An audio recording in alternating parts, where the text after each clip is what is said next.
Merci. La parole est à Monsieur Denis Baupin. Madame la ministre de l'écologie, la COP 21 a été un formidable succès. De nombreux accords internationaux ont été signés en parallèle, auxquels vous avez pris une part active.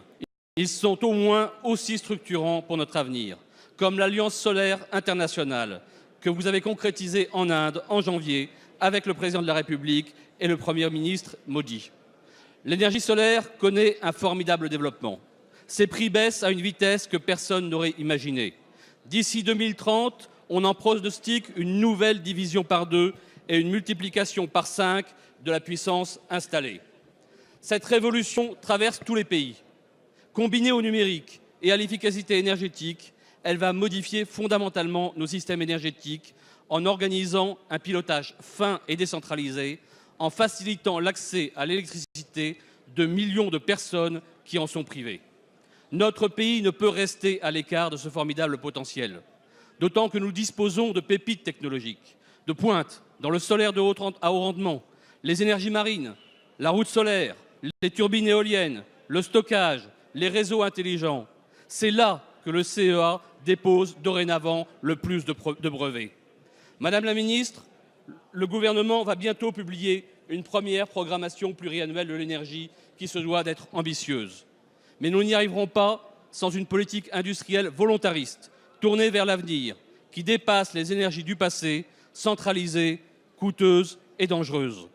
Pouvez-vous nous confirmer, au moment où des choix stratégiques majeurs doivent être faits et où nos moyens ne peuvent être dispersés, que l'État actionnaire compte peser de tout son poids auprès des entreprises publiques d'énergie pour qu'elles soient enfin les leviers et non des freins pour la diversification et la transition énergétique qui est dorénavant la feuille de route de notre pays?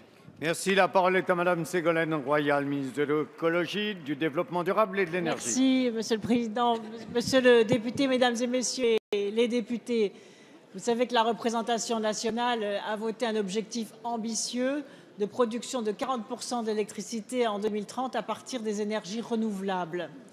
Et les résultats qui viennent d'être publiés par les entreprises de ce secteur viennent de montrer qu'au cours de l'année 2015, la France a connu une augmentation de 25% de la production d'énergie renouvelable avec 1000 mégawatts de nouvelles capacités éoliennes et 900 mégawatts de nouvelles capacités solaires.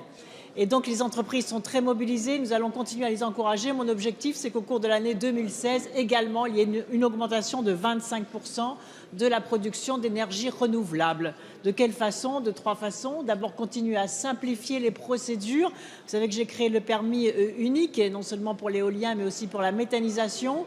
Ça a réduit les délais de construction de plus de 6 mois.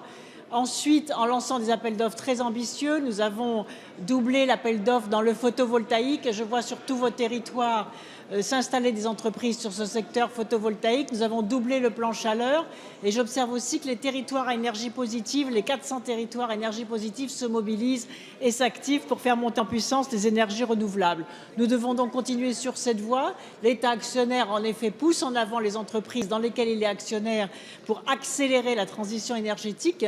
Et pas plus tard que ce matin, nous avons, avec Emmanuel Macron, mis en place la Green Tech, c'est-à-dire lancé un appel à projets auprès des start-up sur tous les nouveaux objets liés à la transition énergétique et à la transition énergétique, les technologies, les jeunes pousses, pour ne pas dire start-up, qui vont bénéficier en effet de moyens supplémentaires dans le ministère du Développement durable.